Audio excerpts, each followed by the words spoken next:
علی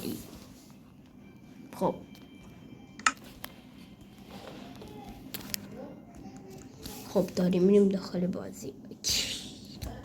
خب تا قبل از اینکه رکورد شروع کنه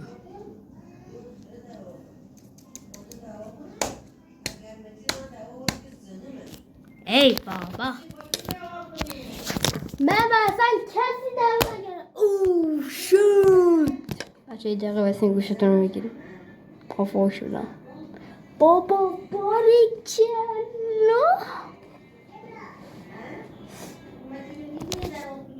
ای بابا اینم که دوباره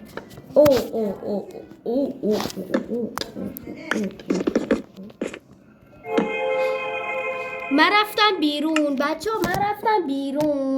من رفتم بیرون همینی که گفتم.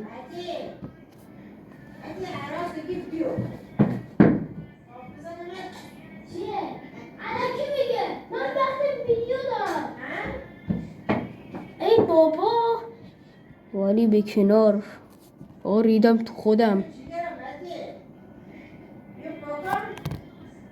اون به یه طرف این به یه طرف دادا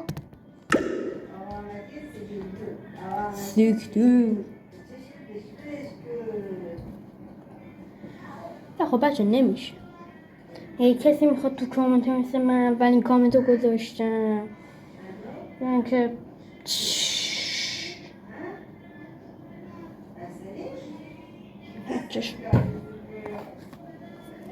خب وایسا من کم کنم.